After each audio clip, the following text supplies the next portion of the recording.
What's good, everyone? Am I muted? Muted? No. Am I muted or no? No. Nah, you're good. Okay, never mind. Yeah, but this is your boy Apollos Christian Apologetics, and today I'm joined by Dr. Bustdown, aka Maronite Scholastic, Roy from Imago Logos, and Leo. How are you guys doing? Pretty good. Chilling. I'm good. Gotcha. Cool. Is it? Is it what? Is Lamb showing up for this one or no? No. I'm not sure. All right. So But yeah, we're just gonna continue on with the Bryce J versus Metaphysics Mike sort of like a review that we were trying to wrap up during the last stream yesterday. They had a debate on the logical coherence of the Hypostatic Union. Yeah, the Hypostatic Union. So yeah, we're gonna be reviewing the rest of that. But before that, real quick, we're just gonna introduce ourselves. So yeah, I'm Apollos. I like to call myself an apologetics research channel. Yeah, I also partner with our local universities, Rasha Christi. But yeah, I try to come up with novel argumentation for the reliability of Christianity, with respect to like atheism or like Islam more recently. I'm actually going to do a debate next week on the reliability of the New Testament compared to the Hadith. But yeah, that's a little bit about my journey. And we also got a Patreon.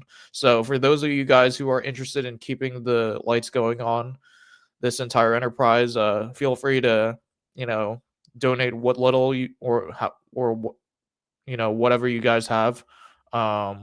I accept one-time donations. You guys can cancel. Like Patreon just takes it by the monthly, so feel free to just subscribe and then donate whatever and then just leave. That's kind of what my first Patreon member did. But yeah, that's a little bit about me. And next we have Mago Logos, so take it away. Oh, I was muted. Yeah, so we do similar stuff to Apollos. We kind of focus on biblical studies and sort of combine that with a lot of philosophy stuff. Where we, however, at the same time, we're a bit unique because there's not really that many channels which will try to engage in both biblical studies, but then also engage in medieval philosophy, which we do both. Because a lot of the medieval philosophy guys will not really be into biblical studies stuff and vice versa. All right. Thanks for that. And we have the Substack for Maronite Scholastic. Yeah, boys, I'm Maronite Scholastic. I mainly do things on Catholic dogmatics and Catholic theology. Currently, I'm doing a defense of Mariology. Posted a couple papers already on perpetual virginity and the divine maternity. I'm currently working on Mary's role in the economy of salvation. And yeah, if you guys are looking for a defense of more traditional Mariology or Catholic dogmatics, you can check out my Substack. Okay, and then lastly we have Reformed Romanist. I don't think we have any content over here, but yeah, just talk about your future projects, I guess.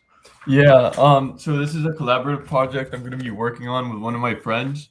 So we're going to be working on some stuff relating to the Eucharist, and then also just generally patristic Christology. and looking at it through a historical critical lens, and just generally analyzing scholarship relating to these issues. I'm very interested in Christology generally, and how it's evolved over time. Thanks for that, Leo. All right, so let's get back to the PowerPoint. Unless we guys wanted to like go over the timestamp that we had. But Well, I thought we were supposed to do the John 1 stuff first. okay. Which slide is that? Yeah, so it's very far down. Let me find it. It is slide 116. 116. Okay, bad. I'm here. All right. Slideshow. There it is. And then we got David C in the house. VK the Zooter says this guy sounds like a Thomist. Yeah, Roy's definitely a Thomist. Yeah, problem. Yeah. But yeah, Leo.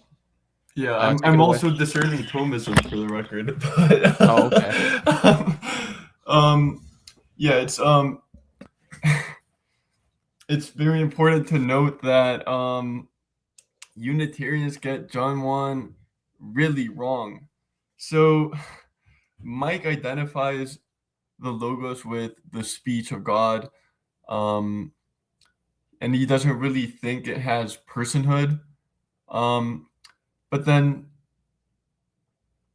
secondly, and this goes not just for this debate between Mike and Bryce J, but a lot of the modern Unitarians are taking a different reading, where basically they kind of like nerf what John 1:1 is effectively saying to make it give like a lesser divinity to the Logos. And I mean, we can just easily refute both of these interpretations. It's not really feasible given the scholarship and like the actual grammatic construction of the verse.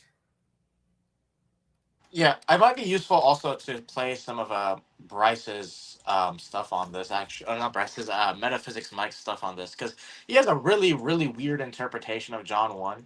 So like in one video, he kind of compares it to a statement, God is love, and he's like, oh, but God is love doesn't make an identity statement between God and love. So therefore, logos is God doesn't make an identity statement between logos and God. The issue is like we hold to divine simplicity. So yeah, when it says God is love, that's going to be an identity statement. For sure. And that's how we resolve Euthyphro's dilemma.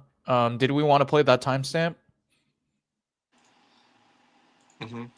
Yeah, All right, yeah. bet. Here it is. I think we should play the time. Yeah. Also, do you want to let Johnny up? He's good with the John 1 stuff. Actually. Yeah, for sure. Yeah, Johnny, are you able to come up? I can ping. I can send you the invite link. Hold on. Yeah, go ahead and send him the StreamYard. Yeah, I sent you it if you want to hop in. I know he's on break, so he might not hop in.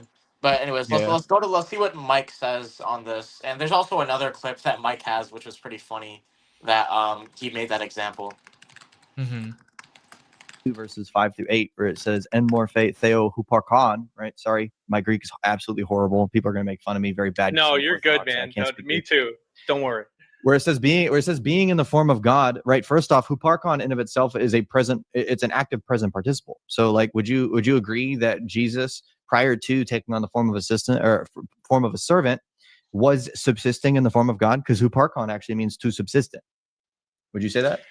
So, in reference to the word of God, the Logos, absolutely. But that is not in reference to post-biblical Logos theorists like Justin Martyr. He's like your is Jesus the word saint, right? Or yes, he is, but that's the word incarnated. Okay, prior to that, he's the word. This is already like a massive concession, as we'll see in a bit. But yeah, it's going to be a concession, but I don't want to get to that just yet, because he wants to say that like the Logos and God are going to be identical in some sense, but they're not going to be like identical in every sense. Right, so I can continue the clip, and then I have one other clip to show where Mike says God. literal speech. That also Okay, entails but- his wisdom. In what sense is Jesus identical to the Word? Because now I'm confused. Because if you say that Jesus is the Word, this creates a lot of different arguments that I could bring up. What do you I mean got Jesus you. is the Word? Okay, so listen, when John is using the word logos, that word can only be understood and interpreted in light of text. Hey, it's a little bit funny though, because he kind of like dodges the question, don't you think? Like Bryce asked a pretty simple question: what type of identity relation holds between Jesus and the Logos? And he's like, yeah, so it's, and then he just starts going over wisdom Christology. Like that doesn't actually tell me anything. Like unless you want to say that like, Jesus just is identical to wisdom, but like we agree with that, but that doesn't answer the question, right? Because the question is like, what type of identity relation is that? But yeah, continue with this one though. That's just all. Concepts which already. What's that? Oh no, I was saying I just wanted to point that out. That it kind of like he kind of like doesn't answer the question for a bit, and then you know. Yeah, for sure. Existed. Okay, so the logos, there's already a word in logos tradition, in wisdom tradition. Sure. Okay, in the Old Sure. Testament, Proverbs, Psalms, some places in Job, intertestamental Jewish literature, Philo, Sirach. You can see it in Baruch. Hellenic Jewish literature. I get it. Okay, so then that is not a literal person. So how is Jesus identified as? So how is Jesus identified as it then? Like what? In what sense is he identified as it? John 1:14, the word becomes flesh. The word incarnates and becomes flesh. Okay, so that Is Jesus the one that became flesh? Is Jesus the one that became flesh? No, so it's when the word and flesh combine, then you get Jesus. Prior to that, it's just a reference to God's word. Again, every example I just gave you, the word is not a person. Soul. So Jesus' soul is the word? If you want to pause No. there, I can. There's one thing we're gonna get into this briefly, but like the thing Bryce is getting at is like in the Apollinarian Christology, this idea that like you know the soul of Christ is the Logos, and then like the flesh is like just gonna be a body that's like animated by the Logos, and that's it, right? So like when Metaphysics Mike says, "Oh, Jesus is the flesh plus the Word," you know, like or like it's a body and the Word. But then, like Jesus is not identical to the Logos. It kind of seems like Apollinarian, right? So I think Mike is a little bit confused in his like explanation of it, because like, is he an Apollinarian or like is he a Unitarian? For sure, for sure. All right, did we want to go back to the Yeah. slides or? No, because he's about to say, because the thing is, right? He's kind okay. of dodging the question, but he's about to say the thing that kind of like basically cooks his entire position. Mm-hmm. Okay, so then when you say that when you said that the spirit and the flesh come together, that makes what? Jesus? Yeah, that's the Okay, pattern of the prologue of John. Is his spirit the word? No. Okay, so then is the body the word? No, did you not hear me, dude? So then how word, does the body and the soul coming together somehow make the Jesus identified as the word? You still haven't Okay, given me so that. listen, your question is ignoring what I just told you about wisdom in Logos tradition. There's already a tradition on this. Okay, that refers to God's. Okay, I just told you it refers to God's word. Okay, your word is not a separate person than you. Neither is God's word in the Old Testament. And how is Jesus identified as it? That's my whole question. How is he identified as it? I just told you, in those traditions, the word is closely associated with God's wisdom, with his character, his virtues, the divine attributes. So is he identical to his wisdom? Will you let me answer the question? Or I'm sorry, you're pressed for time, but let him have another word after I respond, please. So listen, the point is that the word having all those attributes in the Old Testament, in intertestamental literature, when we say the word incarnated, we're saying Jesus has all those properties. That's it. Okay. So that's like a massive concession, because as we're going to see later, the Logos, well, not just the Logos in John 1, but the actual intertestamental literature he's citing gives absolutely divine attributes to wisdom.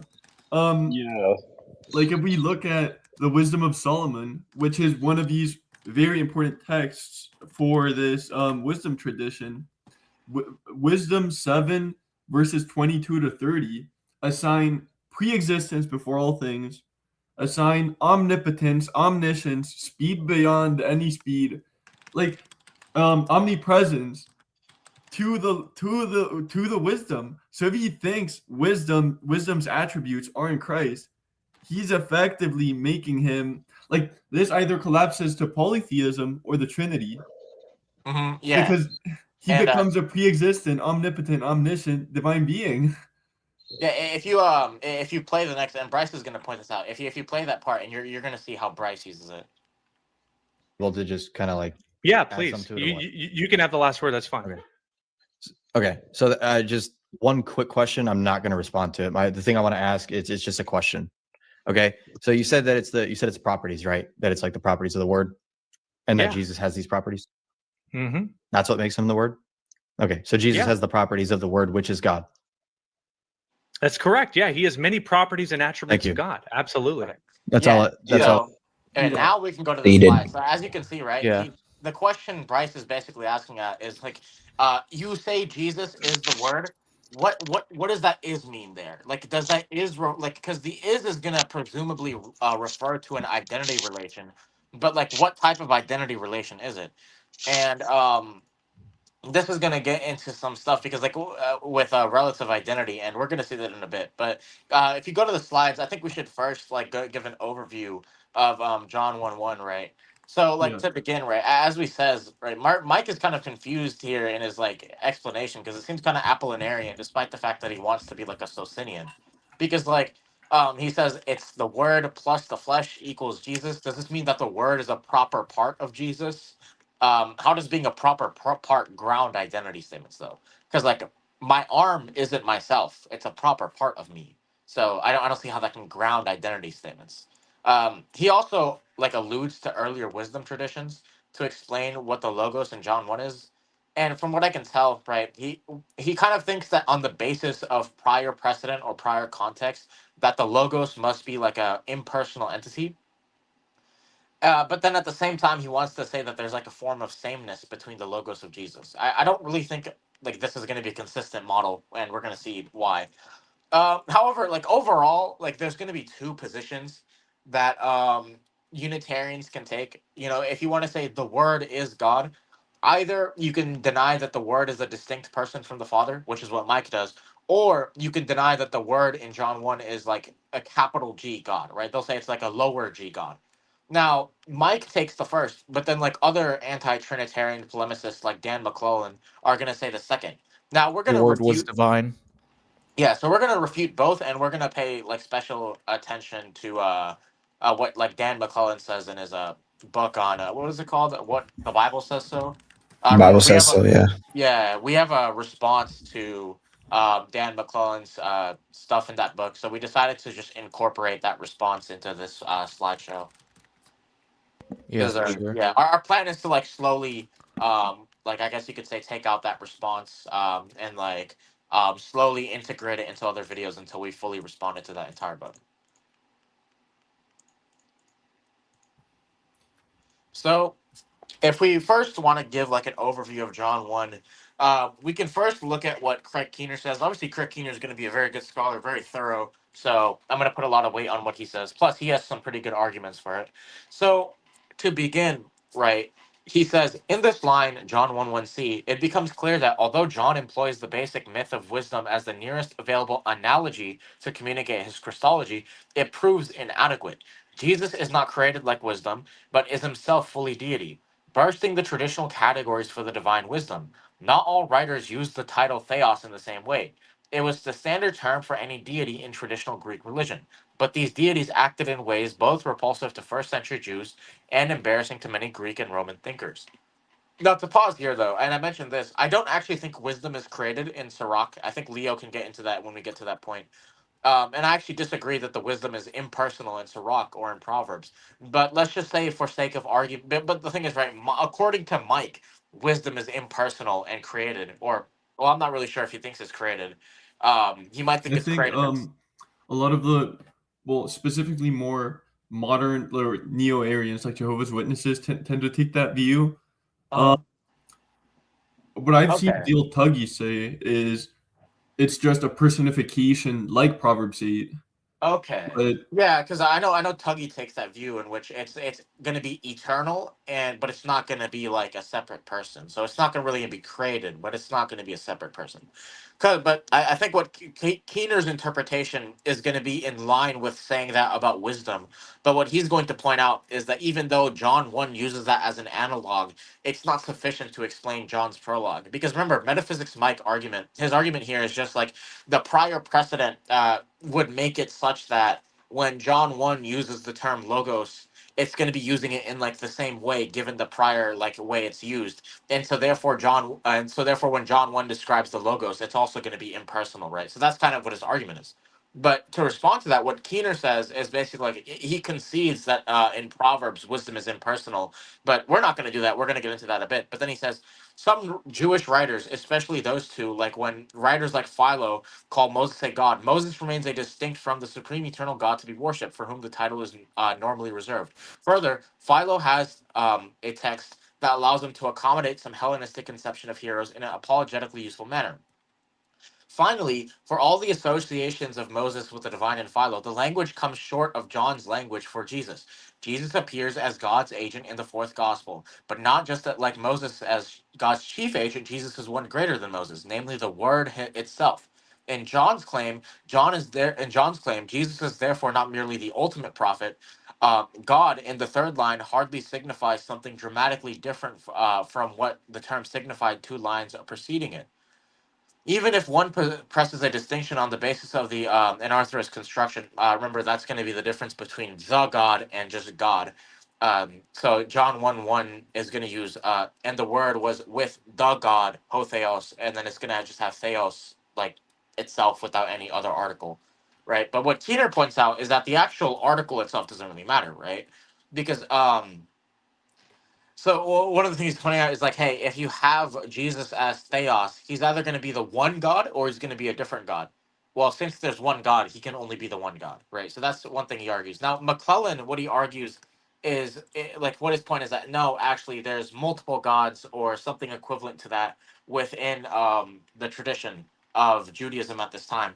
I think he has to equivocate, and I don't think it really makes sense with the context of John, because if you look at and we covered this in like the Christology stream, although they admitted that other things could be predicated theos in some sense, it was always in a lesser sense, and the Gospel of John directly denies that Jesus can be called a lesser theos, right? Because and this is what Drew covers in our video on John 10. The context of like John 10 and when he says when he quotes Psalm 82 is he's making like a so much greater than argument, right? And in Psalm 82, that's where you see the term theos or Elohim you being used in its I guess you could say lesser sense. And what Jesus is saying is that he's going to be greater than those other individuals, meaning that he's not theos in just the lesser sense. He's greater than that. And so I would recommend checking out that video. So Dan McClellan's point, although he's technically right that theos was applied to other individuals, he has to equivocate on it, right? Because the sense in which Jesus is theos is going to be a unique sense according to John 10. also, it's worth noting that in the context of Johannine Christology or Johannine theology in general, John 17:3 shows in the author of John's Gospel's mind, Monotheism. yeah, monotheism, the only true God. And scholars specifically comment that this is not meaning that he's like the true God, as in like he's a archetypal God from whom lesser gods are based on. Because people typically make this equivocation, like Jehovah's Witnesses, to say, oh, he's a true God, and then there are lesser gods. Same way Christ is a true bread, but there's still lesser bread. No, this is in comparison to the quote lesser god, to the quote gods, meaning the demons of the pagan tribes, as we can see especially in the Septuagint and the Greek translations. There's a strong tradition that these pagan deities might exist, but they are not truly deities. They are actually demons. So yeah, I mean, this polytheism McClellan sneaks in just doesn't work under Johannine theology. No, but you see, Leo, the Second Temple Jews were largely polytheistic, so that would be the background behind Johannine Christology. Really, you can't even read the gospel. Like chapter 17 can't Yeah. inform John 1, bro. We're cooked. You see, all things were made through him, and like that singular. Yeah, I don't even know how to steal man. Like the whole like polytheistic Ants. argument. It's really Well, bad. clearly, Scripture isn't perspicuitous because people said so. So Yeah, that's true. Yeah. So also Modern one other. atheism said that accidental properties can't be attributed to God. So Yeah, I say we just avoid that comment and continue with this John 1 stuff because that's so low tier. Where's yeah, the and I Okay. also hold to the idea that God is the best explanation, a brute fact instead of a metaphysically necessary being. So that might take some. That might be one in contention Jesus? with some classical theists, but yeah, Juan, feel free to talk with us later. We have like 140 slides to get through. I think that's just the But LPI though. Like that's just the LPI. that's just LPI. We're gonna cover Yeah. that later. yeah, for sure. Because the But yeah, sense he in which talks we more about LPI stuff. But yeah, yeah, 'cause the sense in which we say that Jesus has accidents is different in the sense that we say that God has no accidents. mhm. Anyways, but to like continue, right?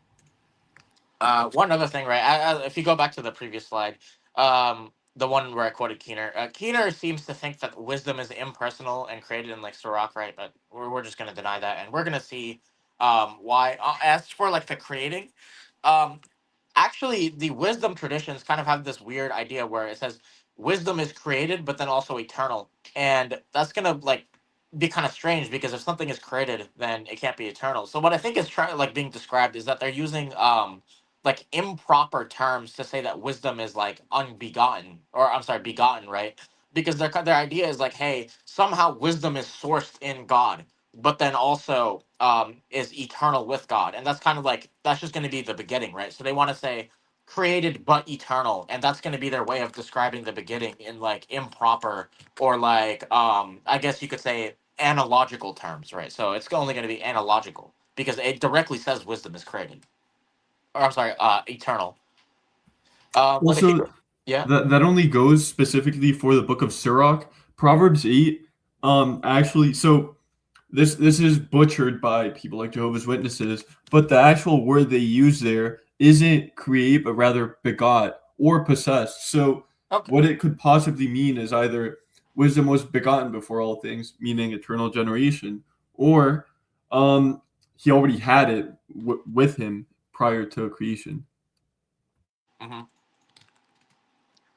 Yeah, because well, like the thing is, my point was more so like that. Even if we like concede that it says the term created, that's just going to be using, as I said, like analogical language. Because remember, they weren't like, because they weren't, I guess you could say, philosophically precise in their language, and so we have to understand that they're not going to be like, what's it called? They're not going to be using language in the same way as us. But regardless, if you go to the next slide, basically, as I explained before, Mike wants to explain John 1 by appealing to the prior literary context. The issue is that even if wisdom was impersonal, which we're not going to grant, that doesn't carry over to John 1. Um, at most, that only carries over in terms of prior probability. But if texts are to be interpreted in light of prior statements, they aren't rigidly constrained to this prior text, right?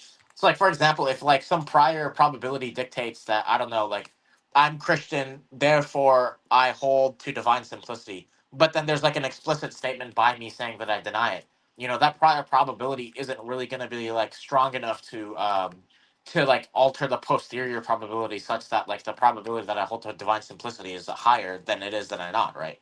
So like for example, if you want like an actual example of this, take someone like Ryan Mullins, right? Like if I just said Ryan Mullins is Christian, you would think that okay, well since most Christians hold to some form of divine simplicity, then therefore Ryan Mullins holds to it as well based off of prior probability. But obviously, if we then see like a statement from Ryan Mullins saying that he denies it, that would obviously be enough to reject the claim that he accepts divine simplicity, right? And I think this is going to be similar to like John 1, because we shouldn't assume that John and other Second Temple literature are going to be using like wisdom in like the same way, just because they're in the same cultural context. That can influence the prior probability, right? And that shows that they're going to be using similar terms and having a similar analysis of said terms. But that's only going to be a prior probability thing. And so if we just show that like the logos in John 1 is directly stated to be a person, that's going to be enough to like make the posterior probability high.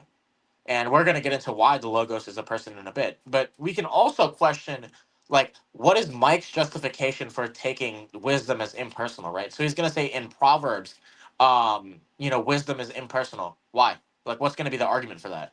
Because the argument that he wants to give is going to be something like this: wisdom is an attribute. Attributes aren't person because they're abstract. So therefore, wisdom isn't going to be a person. The issue is that he's going to be equivocating on how he's defining wisdom, right? Because you can say wisdom as in like God's mind or like God's knowledge, but if God is simple and his mind is identical to God, then obviously God is going to be identical to his wisdom, in which case you can say that wisdom is personal, right?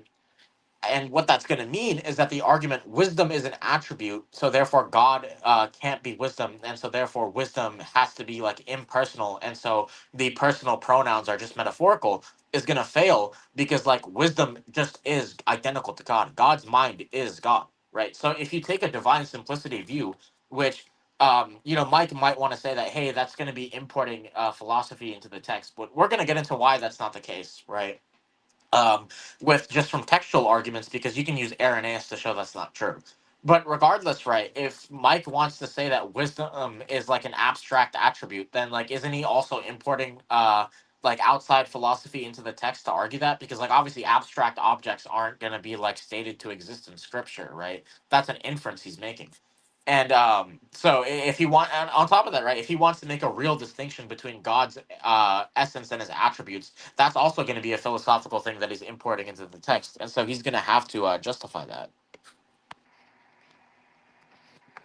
Well, Now, and we're mentioning that too because yeah, before he, like, part of his well poisoning against the hypostatic union is, oh, this relies on external philosophy and stuff like exactly, that.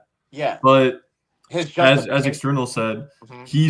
he's importing external philosophy. Yeah, because like, where is he getting this idea that wisdom is an abstract entity that's being personified, but in reality is just like an abstract attribute of God that's really distinct from God, right? Because abstract objects, real distinctions, and so, well, maybe you can argue that real distinctions are found in the Bible, not like by name, of course, but maybe by like concept. But abstract objects aren't going to be stated to exist, right? It's Yeah. like that's going to be something that you're going to say. I think like in order to use abstract objects to interpret the Bible, what you're doing is going to be very similar to what the person who defends the hypostatic union is doing. You're saying, hey, I think abstract objects are a good explanation for ordinary facts that we know to be true intuitively, so whenever we interpret those facts, it's fine to use abstract objects as our interpretation. But then we can say the same thing for the hypostatic union, because we can say the hypostatic union, even if it's using philosophical concepts, is the best explanation for the biblical data, and thus it's fine for me to use that to interpret the biblical data, right? So finally, right, the early Christians actually did interpret the wisdom to be personal because wisdom is the person Jesus, and we actually covered this earlier with how like the gospels support a form of I guess you could say wisdom Christology in which Jesus just is the mind of God. So, what's interesting here is, as I said before, divine simplicity is going to be relevant to the context of John, even if we're making a textual argument. So, this is what Irenaeus says, as quoted by Tomaszewski, right? He says, "But if heretics had known the scriptures and had been taught the truth, they would have known beyond doubt that God is not as men are, and his thoughts are not what like men's thoughts are.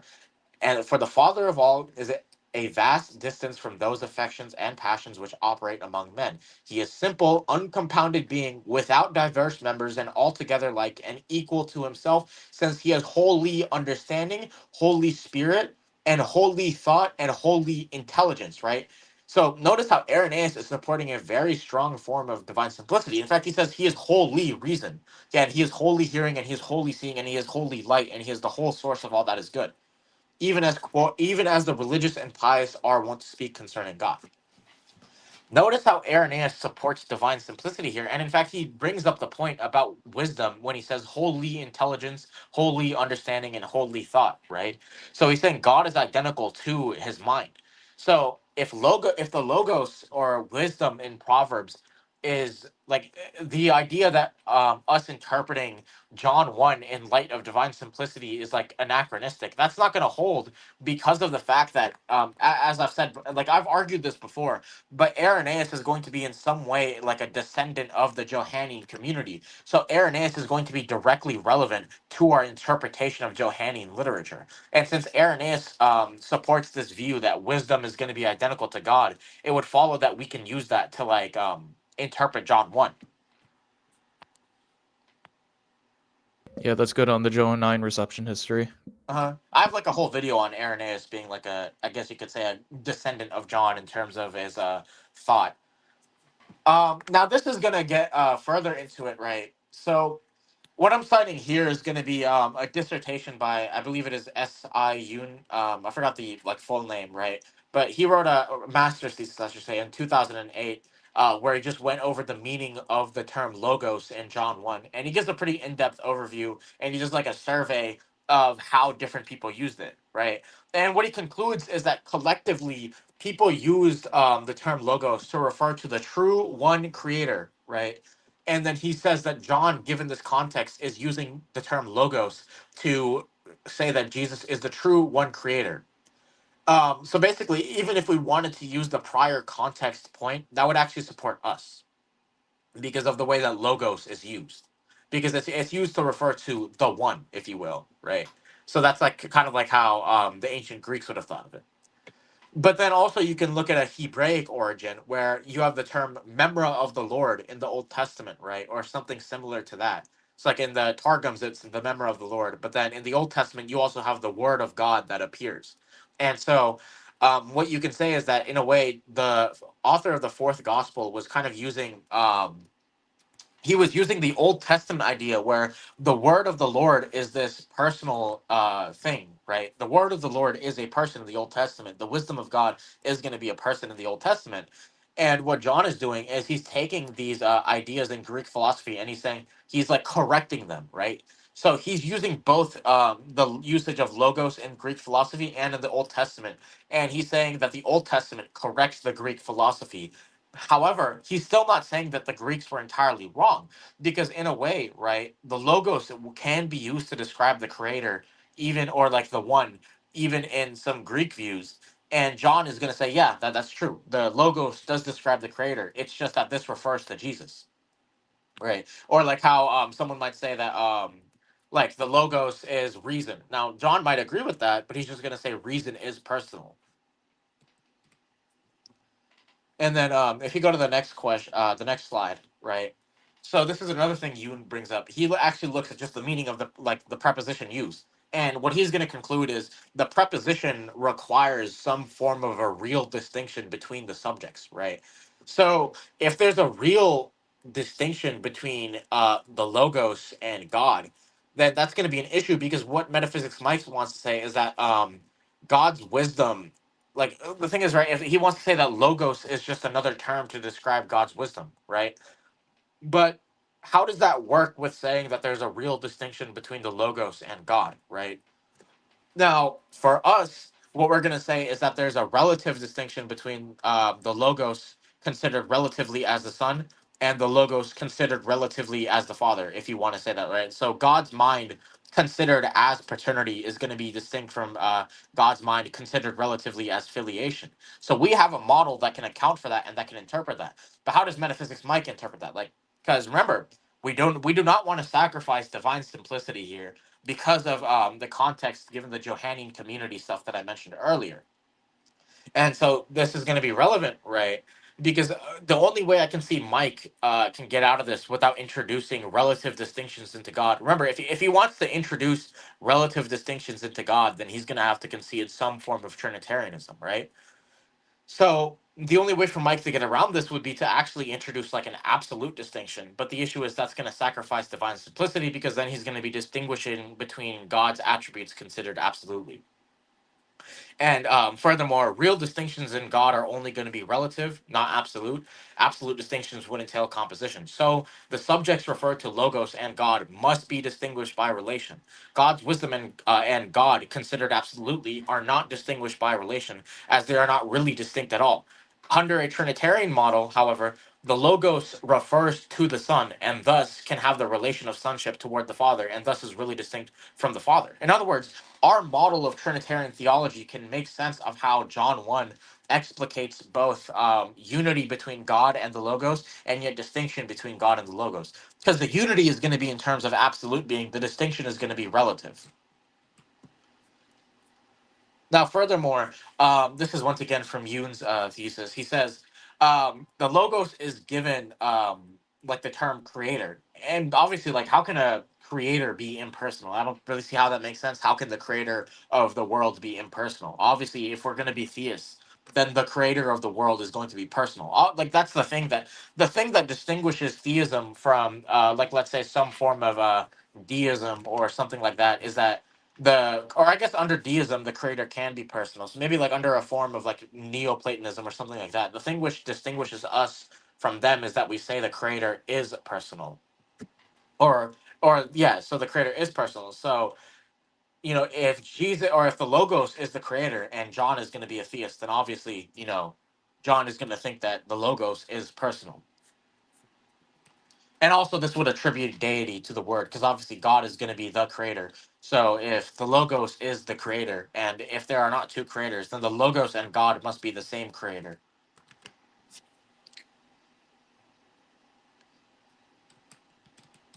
Yep. Oh, I think you skipped something. If you There's one more thing in here. Okay. no. If you go to the John 1, like go to the John 1:3 slide, you go after that. Like refresh your slides. I think that's the issue. Yeah, refresh. Yeah, you see that there's something Oh, okay. Yeah, I see. It's yeah, just in the I loading. think this is Leo. This is for you, right? Leo. Yeah. So Wait, who added this? Hold on. Did we lose that? actually, this wasn't me. Okay, well, this wasn't me. I think one of my friends added it. Hold on. Because I think we had someone else working on the slides, Bach. I think he might have added this. He's not here to explain it. I think he might be in the live chat, though. So okay, I think I get what he's saying though. So he's gonna say that like the prologue is basically like the base that's used for exegesis. Actually, Ewan says something similar because he gives like a chart that sort of compares the descriptions of the logos and the descriptions of Jesus. So it seems that like the prologue is kind of like the base from which you're supposed to interpret the concepts, right? And then this source study citing also seems to agree with Yoon because the logos as described in John is going to be a little bit different from how the Platonic and Stoic views work, because he's more than a mediator, because he is not just like some impersonal entity. He is God dwelling on earth. Next slide, and then this is just a follow up, right? So one other thing, right, is that this type of language just cannot be used for creatures, right? And this is something that we're going to get into. There's actually a term for lesser deity, which John could have used, which he did not use, which would imply that he actually does agree with the deity of the Son. Yeah. I think we can cover that in my slides in more detail. Yeah. So next slide. So this is going to be when we talk about the person of the logos. First of all, the logos is consistently referred to as a he, and this is going to apply even in portions where like personification doesn't really make sense. It's like when John the Baptist refers to Jesus, the text still refers to Jesus as a he. So it says, "Now the Word became flesh." How can an impersonal entity become flesh? "And took residence among us. We saw His glory, and the glory of the one and only, full of grace and truth, who came from the Father." John testified about him and shouted out, "This was the one about whom I said, he who comes after me is greater than I am, because he existed before me. For we have all received from his fullness one gracious gift after another. For the law was given through Moses, but grace and truth came through Jesus Christ. No one has ever seen God. The only one, himself, God, who is in closest fellowship with the Father, has made God known." Notice how Like so what metaphysics Mike wants to argue is that like John 1 is similar to like Proverbs, right? So that's why he's going to be justified in taking an impersonal interpretation of Proverbs, or I'm sorry, of John 1. Um, we've already refuted that because wisdom isn't impersonal. But second of all, when John the Baptist says it, that's just going to be a quote that he said, and yet he is still referring to the same subject. So John the Baptist is referring to the logos in the same subject. Like, unless you want to say that when John uses the word he just like equivocates on the meaning one sentence later. But like, you need to give a justification for that. Like, what? Like, under his interpretation, it seems like John the Baptist would either have to be using personification as well, which I think is absurd. Why would we expect that of John the Baptist when he's quoting things to someone, or when he's saying something to someone else in like an ordinary context? Or it's going to have to say that the term he is somehow like they're going to have to say that the term he switches from like a personification or like metaphorical usage to like a literal usage. But what's the justification for saying that the switch happens, right? It seems kind of arbitrary in a way. Yeah, it seems like they're reading their Yeah, Unitarian presuppositions into the text. yeah. Also, other Johannine literature identifies the Logos as a person. 1 John 1:1-4, Revelation 19:13. And I think Revelation is authored by John for reference. Same with 1 John. Also, members of the Johannine tradition or school state that the Logos is personal. Irenaeus is one of them. So he says, "For when John, proclaiming one God, the Almighty, and one Jesus Christ, the only begotten." Interestingly, that would actually go against like the polytheism reading of the text, which like someone like McClellan might advance. He's and then to continue on with the quote, he says, "The only begotten, by whom all things were made." So notice how he's using personal language again, declares that this was the Son of God. So hold on, he's making an identity statement between the Son of God and the Logos. Then he says, "This the only begotten, this the former of all things, this the true light who enlightens every man, this the creator of the world, this he that came down to his own, that he that became flesh and dwelt among us." For summing up his, that is the Apostle John's, statements respecting to us, the word previously mentioned by him, he furthers declare, and the word was made flesh and dwelt among us. But according to their hypothesis, right, so he's mentioning someone else there, like a heretic, for example, he says, the word did not become flesh at all, inasmuch as he never went outside of the, I'm probably going to butcher the pronunciation, but Leo, do you know how to Pleroma, pronounce? yeah, it's some Yeah, weird Gnostic concept. yeah, He deals with a lot of like really out there Gnostic stuff in yeah, against heresy. I'm not that good at like pronouncing that stuff. But that Savior became flesh, who was formed by a special dispensation, and was of later date than the Word. Learn then, you foolish men, that Jesus, who suffered for us and who dwelt among us, and himself the Word of God. So first, Irenaeus is using personal language again, right? And I don't think personification is going to work here. Like, there's no reason to say that there's personification in Irenaeus. Then he says that the Logos is the Son of God. Then he actually critiques people for saying that the Logos didn't become flesh and that Jesus was at some point after the Logos, right? And that's interesting because under Mike's model, Jesus is created after the Logos, right? Because Jesus exists at some point after God in time. And so Jesus is going to be created posterior to the Logos, which is going to be which is like an issue because Irenaeus directly denies that. And then finally, he like straight up just applies the motifs he was applying to the Logos to Jesus. He says, "Jesus, who suffered for us, who dwelt among us, and himself is the Word of God."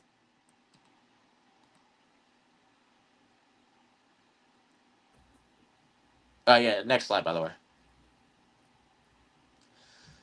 So, one other thing, right? So, we can also just directly attack their interpretation that the Logos is impersonal. So, to begin, this is from William Lynn Craig. I know he's not really a biblical scholar, and I obviously don't agree with his philosophy or like Trinitarian view at all. However, I think he does make a good point here, so I think it is useful to quote. He says, "The more important point is that by interpreting the Logos to be a personification of a divine attribute, Tuggy concedes the full deity of Christ." Remember, Tuggy and Metaphysics Mike are going to have basically the same Christology. But to continue with the quote, "denying instead his distinct personhood and his pre incarnate state. The fatal flaw in his idiosyncratic interpretation is that a literary personification cannot become flesh and live among us as a real person, which John 1:14 says. John 1:18, which Tuggy does not discuss, reveals that prior to the incarnation, the Son was distinct and a fully divine person with the Father.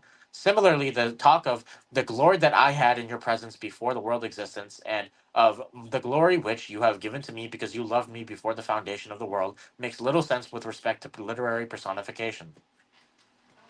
Then this is from a pretty underused dissertation by Johnson, which is about how Christians view the immutability of God with respect to the incarnation. So what Johnson writes is the logos of the Johannine prologue is to be distinguished from Philo's discussion of the logos and from the Jewish tradition of the pre-existent word, precisely because in John the subject is not a personification but the divine person. Now, for context, right, we obviously denied that the subject in the Proverbs tradition, so in the wisdom literature, is a personified impersonal entity. Remember, right? Johnson does think that like wisdom in Proverbs is impersonal, but we're gonna disagree with him because of the things we said, right? But I don't want to rehash what we just said earlier.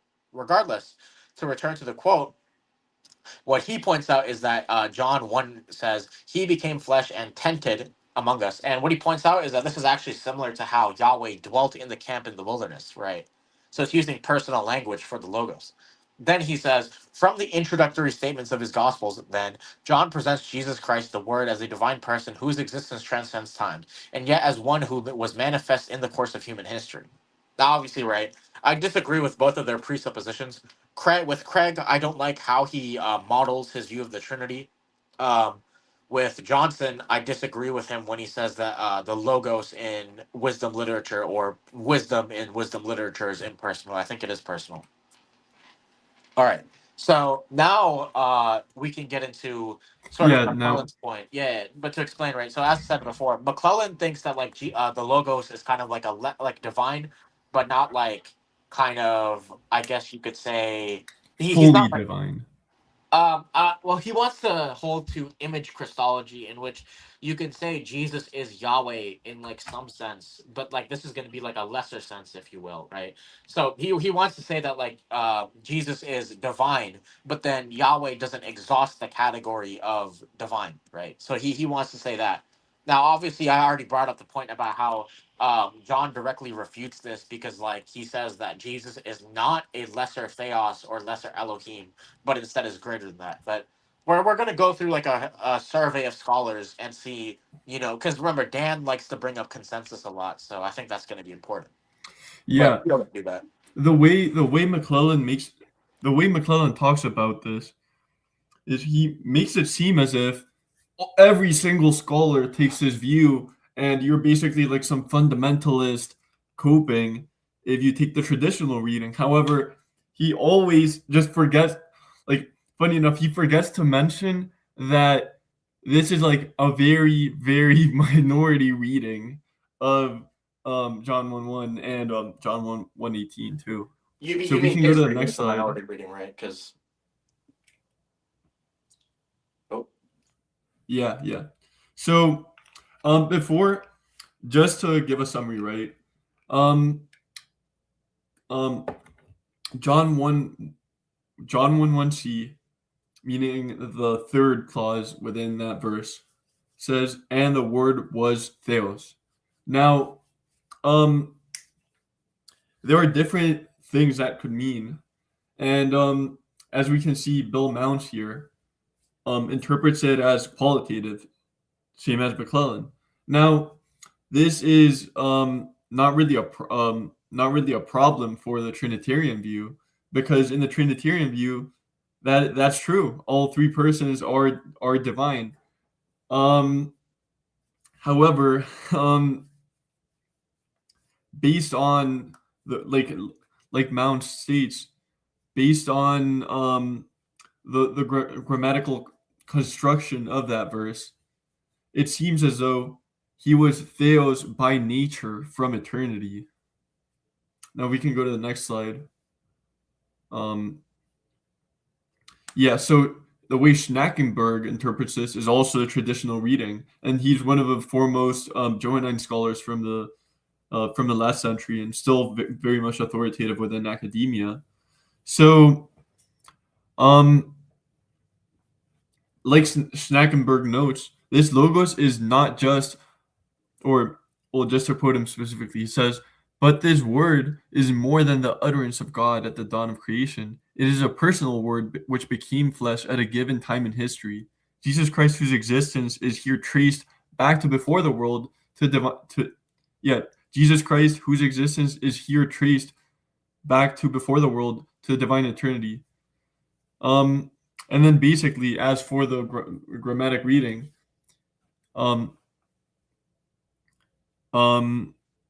he understands that the theos before, meaning the person he is with, ho theos, meaning the God, is obviously a person of the Father. However,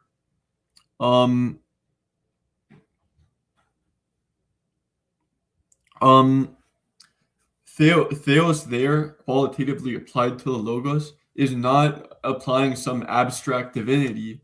It's applying exhaustive divinity proper to Yahweh alone. And it denotes absolute power. So if we can go to the next slide.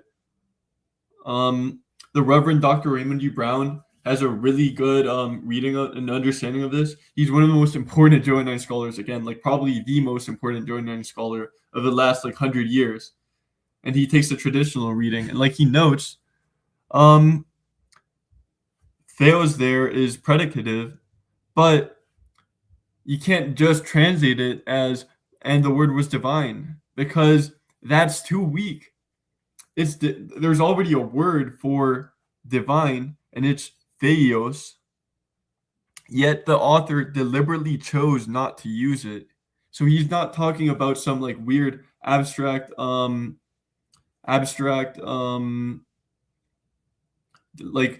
vague divinity. He's using the word for maximal divinity. And then so he notes other translations say it's also appropriate to translate it as "what God was, the word was." And then given again other stuff within the context of Johannine literature, this really does seem like it's based on its grammatic construction, saying more than just vague divinity. Now, if we can go to the next slide again. Now, for John 1:18, this is actually a bit of a contested topic because there are some text critical issues with this verse. But the more traditional reading is "No one has seen God. It is the only begotten Son who is ever at the Father's side who has revealed him." However, our best and most recent manuscripts actually read, "No one has ever seen God. It is God, the only Son." So basically, this verse is calling Christ God, the only Son, and using God as an identity there.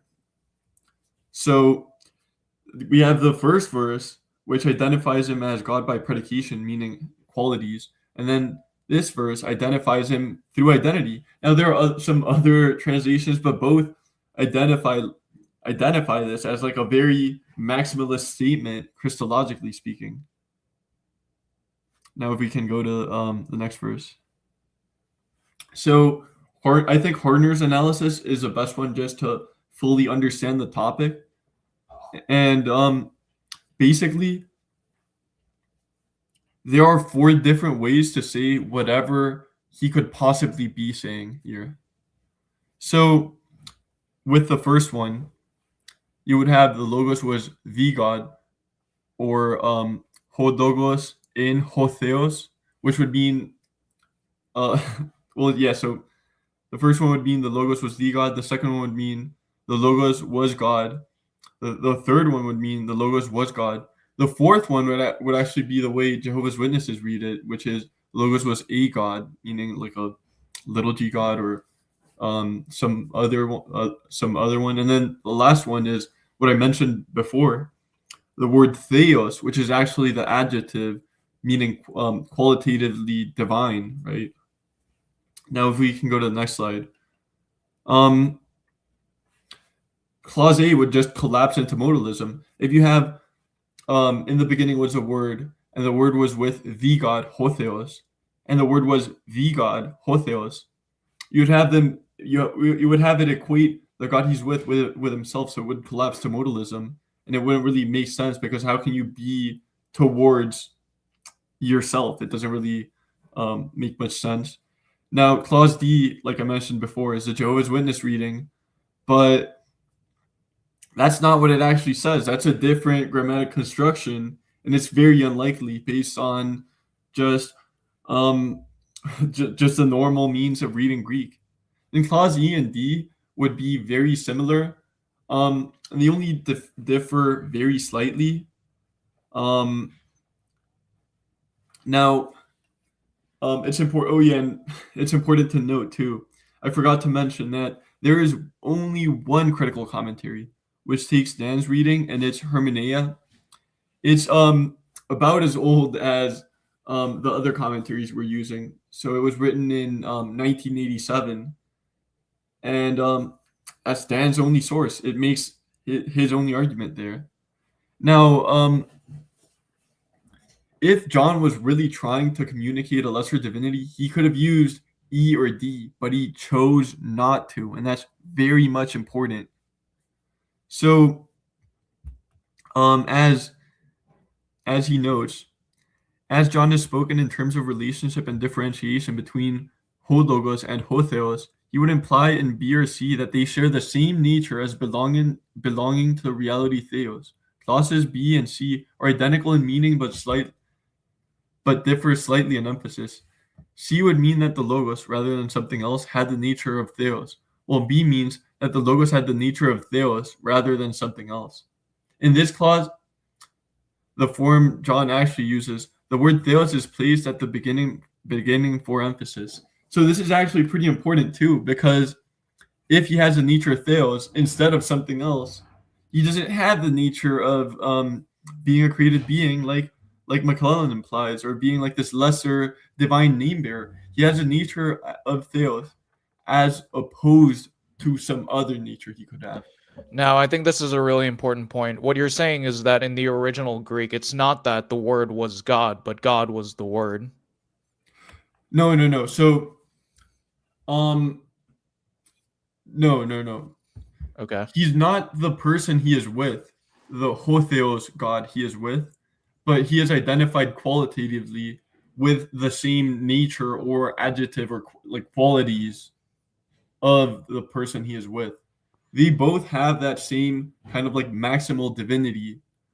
Well, I'm not talking about what conceptually he meant. I'm just talking about what the text actually says. Oh, like word ordering, pretty much. Because um, that's what you were saying right now, right? based on the word of which yeah, construction? Go back I to think what the he's, previous I think what slide. he's trying to say is that like it has a similar construction to God is love, right? Or God is light, right? Is that what you're trying to say? No, because here it identifies it as a quality. So it says, and the word was God, meaning like as an adjective or like qualitative description. So I it's guess not an the identity. like the simplest way I could put it is like, because you're in computer science, Roy. Like it's one thing to say like 3 is x, but it's another thing to say x is 3. In the similar manner, like over there, like at least what the slide says, it says that in the original Greek it says theos en o logos, so God was the word. Well, it's reversed in Greek grammar, so we would read it like flipped. Yeah. Oh, okay, That's why never modern mind. translations have it, and the word was God. Right? Yeah. Okay, So never mind. in the computer science analogy, it would be x equals 3, where x would be logos and 3 would be the quality, or the quality of having the nature theos. Yeah, my bad. Yeah, I totally Yeah. forgot that. Like, it really doesn't matter. It's totally dependent on like The word order. Yeah. Yeah, the word order doesn't matter, but like the object subject relationship is what's key. So yeah. Yeah, exactly. Now if we go to the next slide. Well, actually, you did. Did you read out what Harner said, or? Wait, go back. The quote, I can just read it out real quick. It's as John has just spoken in terms of relationship and differentiation between ho logos and ho theos, he would imply B and C, or B or C, that they share the same nature as belonging to the reality theos. Clauses B and C are identical in meaning, but differ only slightly in emphasis. C would mean that the logos, rather than something else, have the nature of theos. B means that the logos has the nature of theos rather than something else. In this clause, the form that John actually has, the word theos is placed at the beginning for emphasis. Yeah. So that's basically what I was saying earlier, and that the point of the grammar John chose is his quality is theos as opposed to having a different quality. So his only quality at the time is the quality theos. He doesn't have. God is identical to his essence, so there's not a multiplicity of attributes in God. Yeah, so, yeah. In a way, right? More importantly, I think this kind of rules out name bearing too, because he wouldn't just have the quality of theos if he was merely like this name bearer creature. Yeah, McClellan says he would have additional qualities there. But also, we've already refuted name bearing elsewhere because it collapses into Trinitarianism. Because in order to have the divine name, you have to have the divine essence based off of how names worked in the ancient Near East. But just watch our video on the angel of the Lord if you want to get an explanation of that. Regardless, right? Whatever theos is, the logos is exactly that. There's no implication that the logos could be like a lesser nature or substance than theos, right? That's kind of the point. Well, in fact, it implies opposite. Yeah. Whatever the hotheos he's with, whatever his qualities are, the logos shares the exact same qualities, deliberately, and not less. Like this rules it out completely, basically. Like this rules out lesser divinities completely. And I think if we, next slide. Oh. So, Bruce Vaught, just to read this out, Bruce Vaughter explains the meaning of the clause succinctly and lucidly. The word is divine, but he is not all of divinity, for he has already been distinguished from another divine person. But in terms of our analysis, it is important that we understand the phrase "and the word was divine" is an attempt to represent the meaning of clause B rather than D or E. Undoubtedly, Vaughter means that the word is divine in the same sense that hotheos is divine. But the English language is not as versatile at this point as Greek, and we can avoid understanding the English phrase only if we are aware of the particular force of the Greek expression that it represents. So again, like I was saying before, this is like giving him this maximal attribute. This is a very strong word he's using here. Now, in interpreting clauses of this type, it is important to recall that Greek writers also had other types of word or order available. If a writer simply wished to represent the subject as one of a class, he could use an anarthus predicate noun after the verb. If he wished to emphasize that the predicate noun was definite, he could supply the article. The availability of these other types of word order strengthens the view that in many instances we may look primarily for a qualitative emphasis in anarthus predicate nouns that precede the verb. Okay, yeah, that's what I was kind of getting at with respect to word ordering. But yeah, that makes sense. Yeah, if we can go to the next slide. Yeah. Yeah, so now this is the kill shot to both Hermenea and McClellan's readings. So basically what they appeal to take this to use a qualitative reading as like subordinated vague divinity is they appeal to early church writer Origen of Alexandria, who was effectively a Greek grammarian. He's a fantastic resource for this because he knew the ins and outs of Greek grammar. He has extended commentaries where he's just talking about what the Greek means. Yeah. And he doesn't and now one other thing before we move on to Origin. Yeah. I should also say they also use Philo, right? Because they say that Philo has the idea of like logos being like theos, right, but not hotheos, right? Since the logos like isn't they want to say that the logos isn't like God in like a absolute sense, right? I mean, they're not like the same substance. But Keener, if you go to the first slide that we actually went over, or yeah, one of the first slides, we quoted Keener, and Keener actually goes over this, and he says that no, well, the way Philo uses the term logos and theos and how he applies them isn't the same way that John is using them. So there's no reason to suggest like I guess you could say a univocality between John and Philo. Yeah. They also like one of the arguments they make is kind of like how do I put it?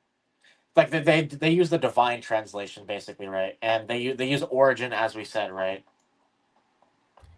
But what's important is Origin doesn't actually read it the way they say. So what they say is, in a similar fashion, Origin to interprets the evangelist does not say the Logos is God, but only that the Logos is divine. In fact, for the author of the hymn, as for the evangelist, only the Father was God, hotheos. The Son was subordinate to him.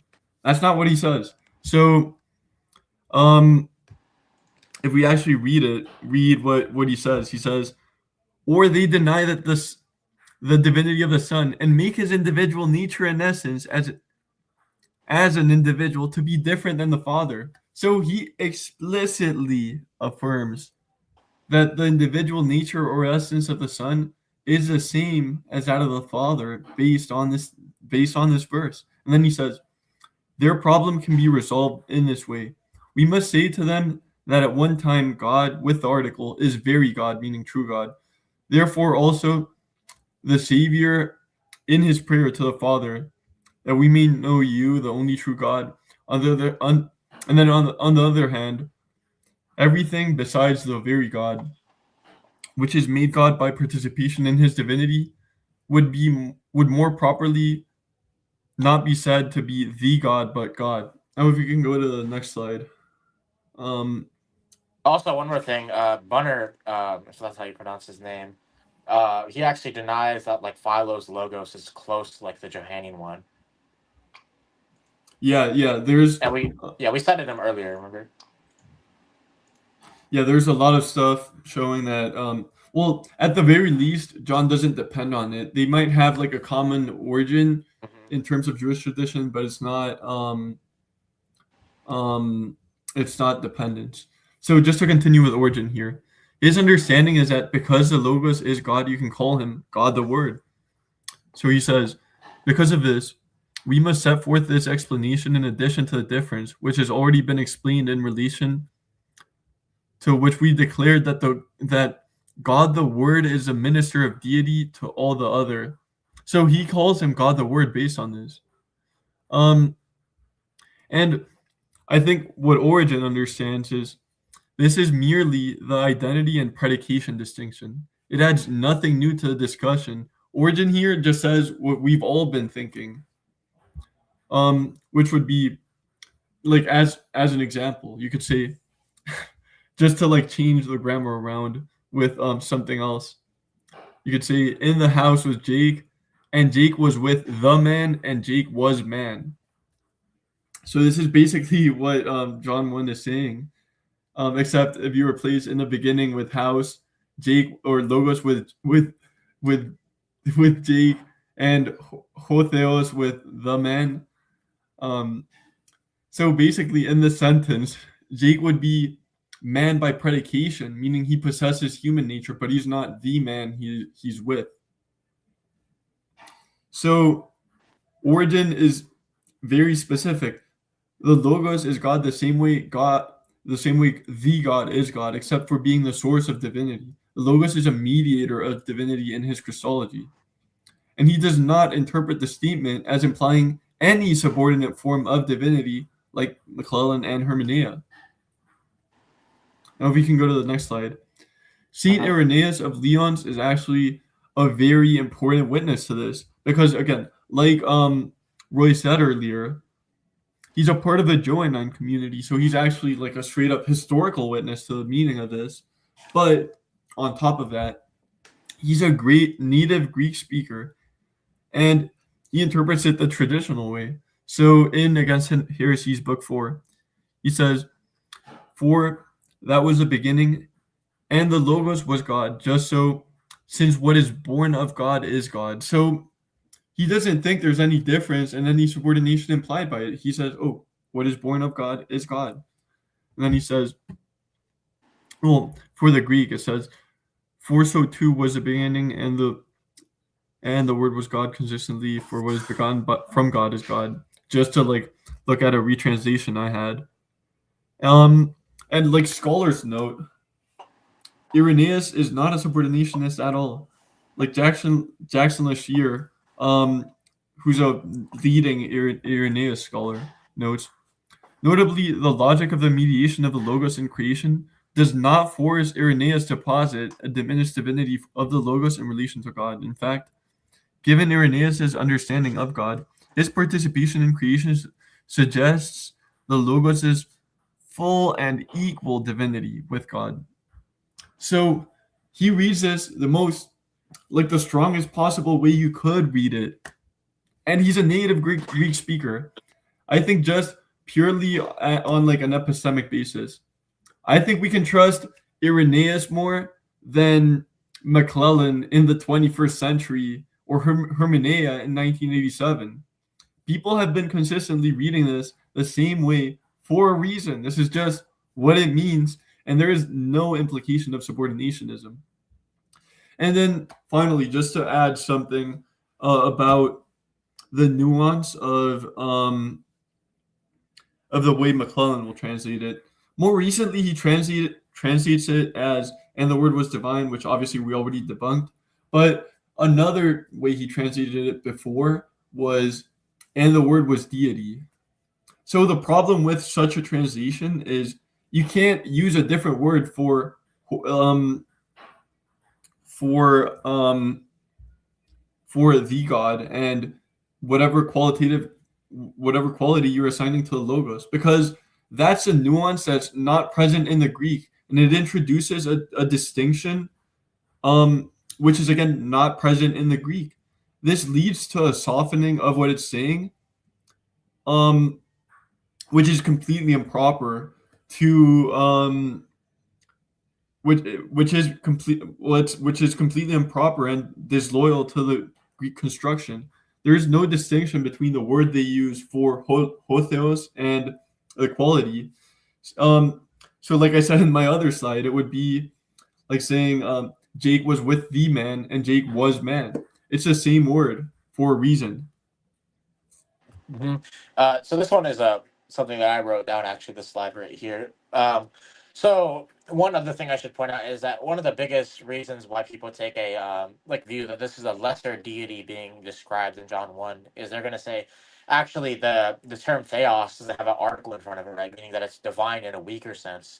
And so Keener directly combats this by saying, many commentators doubt that the construction signifies anything theologically at all. It certainly cannot connotate a God as in one of many, given Jesus' unique titles, role, and relationship with the Father, and later in the Gospel. Nor should it mean divine in the weaker sense, distinct from God's own divine nature. For example, in the sense in which Philo can apply it to Moses, right? That's what Hermania cites when they want to do this. They want to distinguish between theos and hotheos because of the way that Philo uses it, but that's not applicable here, according to Keener, and he gives his arguments for it. He also gives arguments for it throughout the commentary, where he goes through Johannine Christology. He also says, had John merely meant divine in a more general sense, the more common but more ambiguous expression. Well, I can't read Greek, so I'm going to butcher the pronunciation of that. But he there's basically a term. It's all good. It's all made up in the end anyway. Yeah. But yeah, so basically there's already an expression which was already available to describe what's it called, like a lesser deity. If John wanted to describe that, he could have easily done it with that, right? And so because of this, the construction without like the article can't really be used to connotate like a weaker sense of the word divine, in like distinction from like how the Father is portrayed as deity. In fact, there's actually like a study of the usage of the term God in like the New Testament, and what's that called? There was a pretty high amount, right? Which was, or like a significant amount, I should say, which did not include the article, which would imply that, you know, the article probably doesn't even mean anything here, or like the lack of article doesn't really mean anything in terms of like how we're supposed to interpret our Christology, besides just saying that Jesus is distinct from the Father, right? On top of that, John omits the article from when he talks about like God, like elsewhere in the gospel, specifically when he's talking about like the Father, right? It's even in a patristic text or just in Greek literature in general, right? Plus, Keener actually argues that in 2028, where Thomas says, "My Lord and my God," he says that this is actually using the hotheos and applying it to Jesus. And then the Beasley Murray commentary. Now this one's a little bit old. He also points out the same thing, that there's actually a very similar term that's kind of corresponds to what someone like McClellan would want to argue, where he wants to say that like the word is a lesser divinity, if you will, but there's already a term for that, and yet John doesn't really how do I put it? John doesn't use that term. So next slide, we can give like a summary, right? So like overall, right? We can agree that it's a statement of predication, but the type of predication that McClellan or Hermania wants just is not proper to the text, right? Because as we've covered, the text would be saying that Jesus is going to be divine in the same sense the Father is divine. And also, like as I've pointed out earlier, the text is saying that the Logos is personal and is a distinct person from the Father. So that's going to be some form of, well, at the very least, you're going to have to concede binitarianism based off of the Johannine prologue. Yeah. So now, yeah. Oh wait, do you want to say something? Well, yeah, I was just gonna say it's a total like there is no way in which this isn't a total Trinitarian victory. There is just grammatically, historical, and even like historical critically, there is just no way. Okay, so next we can go to how this relates to metaphysics, Mike. Right. So we've already debunked Mike's interpretation. Oh, next slide, by the way. We've already debunked Mike's interpretation that like this is an impersonal entity that just like is wisdom personified, kind of, right? Because like wisdom is not impersonal. But also, like the way that Mike was using this is like he was trying to collect how do I put it? He was trying to connect it to Philippians 2 and trying to like explain how exactly like Jesus could be pre-existent in Philippians 2. Um the issue is, right. Well, first of all, I would just recommend watching our Christology stream that we did a while ago if you really want to like figure out how we interpret Philippians 2. We already went over how the term like morphe theou works in the Greek and what it implies. Bryce also, I think he argued that pretty well, so I don't really have much to add.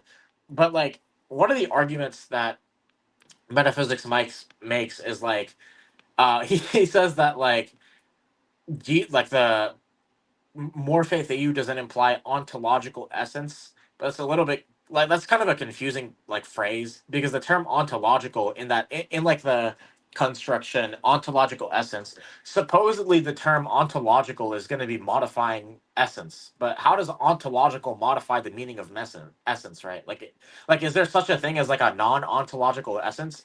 If there's not, then like what's the difference between ontological essence and just regular essence, right?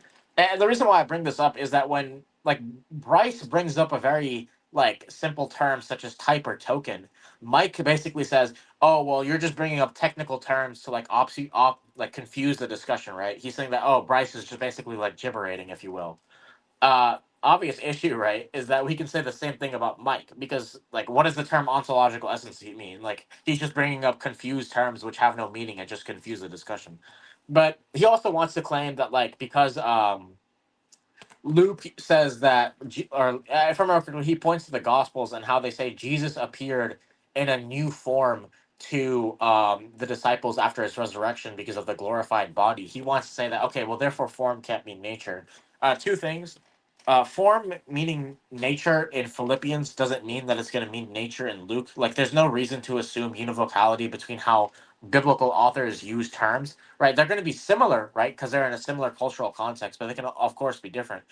Second of all, and what this is what Bryce points out is that when you have a morphe, right, that's going to be like an outward appearance reflecting some inward change. When Jesus resurrected, his body was glorified, right? So that, well, when it says there's a new form, that's what it's referring to. He appears different, and there's some form of a change in his body. But with when it comes to the logos, right, when he's in the form of God, God, like, unless you want to say this refers to God's glory, in which case Jesus just has God's glory and this is God, morphe theou would have to refer to like him having the same divine nature, because like, what is it called, like God isn't going to have like a literal outward appearance, and we can go into this a little more, because I know some people have arguments against that, right? But the issue is, even in the cases where God does seem to have an appearance, the way that it's usually interpreted is that in some way this is like a visible manifestation of God's glory, right? So in that case, right, if that's what morphe theou refers to, then Jesus would have to have the same glory as God, meaning that Jesus would be God.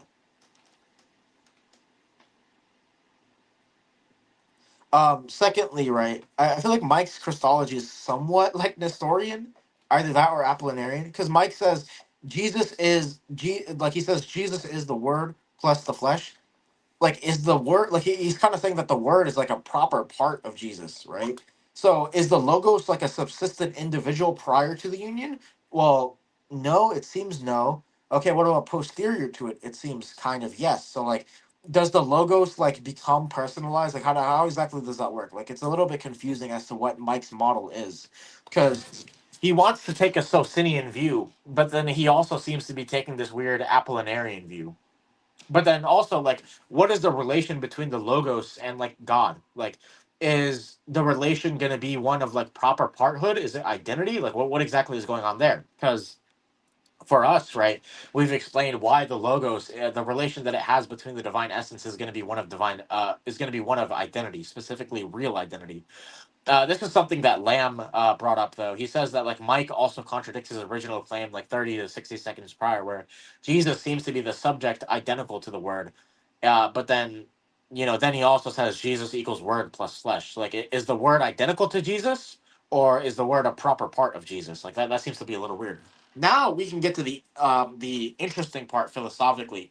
Mike basically, when what Bryce asked him is like, in what sense is the logos identical to Jesus, right? Because Mike says that there's some form of an is relationship between Jesus and the logos, right? Because it says because he wants to say that there's some form of an identity relation between Jesus and the logos.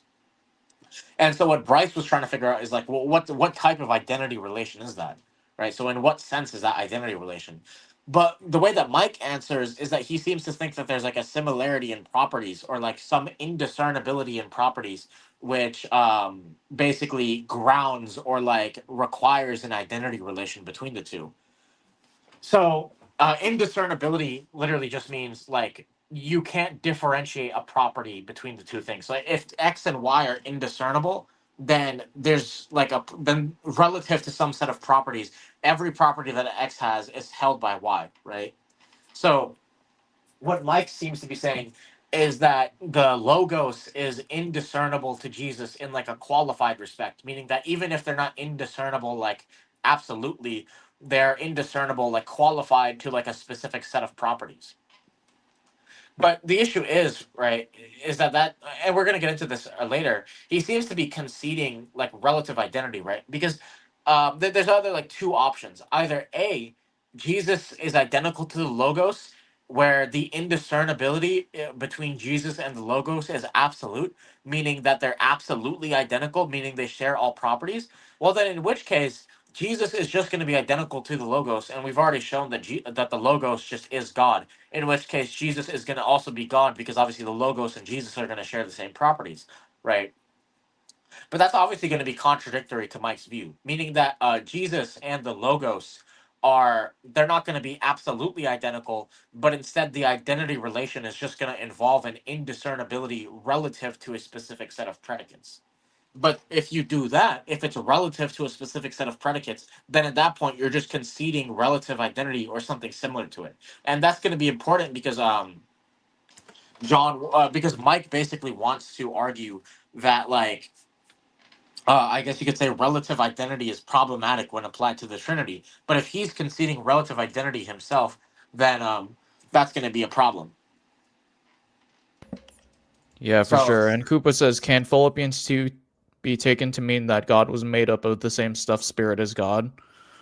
Jesus was made of, what? etc. I mean, I'm so I not think too to sure. Steelman him, he's Oh. basically saying that the form of God just basically refers to like a generic spirit. Yeah, I wouldn't take that view. Yeah, I wouldn't take that view either. It Because God is it just fails made- to be like a good distinguisher as to why like considering equality with God something to be grasped would follow from that. Yeah, because you know. when we look at Morphe AU, that's just going to be like the idea is kind of like that's an outside appearance that reflects an inward quality, right? And because for when it applies to God, typically the idea is that like God's glory is like manifested in some way in creation, and so that's the outside quality. But then that glory represents the inner quality of being like deity or like having the divine nature. So so that's what I think you could interpret it as, right? So Jesus has the glory of God and thus has like the intrinsic quality of God, meaning that like he has all the omni properties. But regardless, right? I want to go more into depth in a bit about like the relative identity semantics. Actually, wait, someone there's actually another slide that got added by Bach. If you want, also shout out to Bach Like right for now. helping with this. Yeah, might have to refresh. He just told me to point this out basically.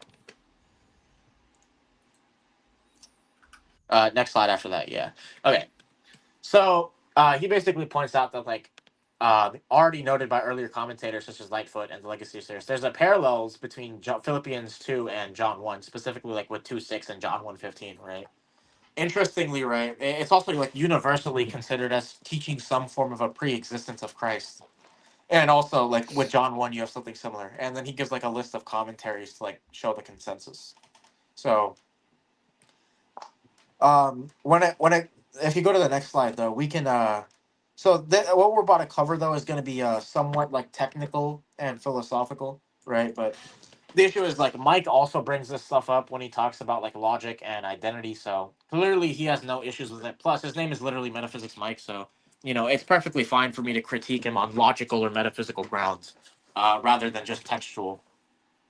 So, firstly, when it comes to relative identity, we need to understand what a sortal is. Because in relative identity, we're basically saying that like two things can be identical relative to a sortal, right? So we need to figure out what exactly is a sortal and like how are they identical to that? How are they identical to each other relative to that sortal? Firstly, sortals. So this is from Molto's paper. He says sortals are a subset of count nouns which convey a criterion of identity for the individuals falling under them. Woman is a sortal because there is a determinate amount of women in that class, for example. Thing is not a sortal because it is not the case that there are a determinate amount of things in that class, right?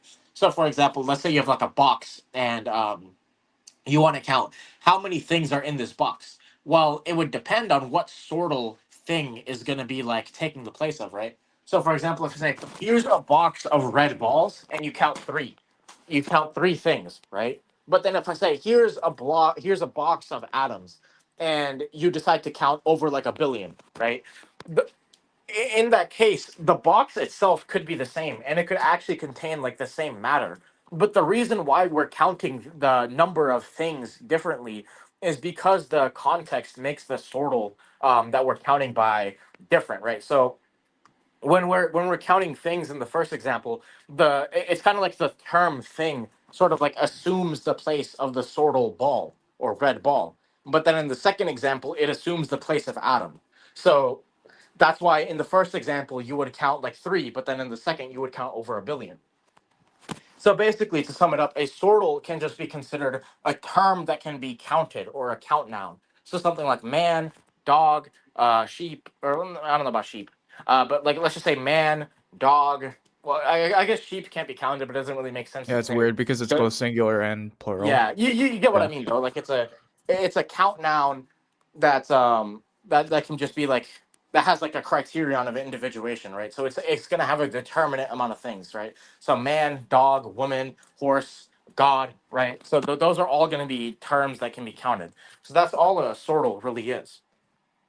Secondly, now that we know what a sortal is, we can first give like an example of like what relative identity theorists are like kind of getting at, right? So this is an example that is commonly given. It's also, if I remember correctly, given even by Geach, although I might be wrong on that one. So what this text says is, so suppose that I show you three pictures representing first a clay statue of David, second that same clay mushed up into a ball, and third that clay reshaped into a statue of Goliath. Suppose I then ask, is the thing in the first picture the same thing in the last picture? You would probably ask me for clarification. You would answer yes if I meant to ask whether the first picture was the same clay as the last picture, whereas you would answer no if I meant to ask whether the first picture was the same statue as the last picture. So these two things, they're going to be the same they're going to be the same clay, but they're not going to be the same statue. And so that's going to be one example, right? So what he argues is that same clay, or like same clay object, can denote like a like same clay object can denote a relation of relative identity, and then same statue as denotes a different relation of relative identity. So here they're identical in one sense but different in one sense. And so kind of the idea is like, it's similar to like the Trinity. The Father is the same God as the Son, but not the same person, right? So that's going to be a Trinitarian example. And that there's obviously other examples you could give in with relative identity, right? So like with identity over time, right? Like I am the same person that I was 2 years ago, right? So that's going to be a relative identity statement right there, because I'm the same relative to personhood, right? But like maybe, I'm not the same. Maybe like, let's say like 3 years ago I was, or actually let's say this. Let's say like, I don't know, a couple years in the future I like somehow lose my arm, right? So I'm going to be the same person as I am at that point in time, but I'm not going to be the same two armed substance or something like that, right? Because in the future, in this hypothetical example, I'm not going to be two armed. So I'm going to be the same person, but not the same two armed substance. Now, secondly, right, we can go over how we would individuate things, right? So this is what from Nicholas Griffin's dissertation on relative identity. It's pretty old, right? But I think it's still good to explain this. So what he says is the identity criteria conveyed by a sortal are best regarded as a bundle of principles, hence criteria than criterion.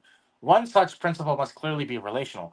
If the concept of S identity can be analyzed, and if A and B are the same S, it follows that there is some relation apart from A equals SB, which, or A is relatively identical to B with respect to X, or with respect to S, I mean, which they satisfy.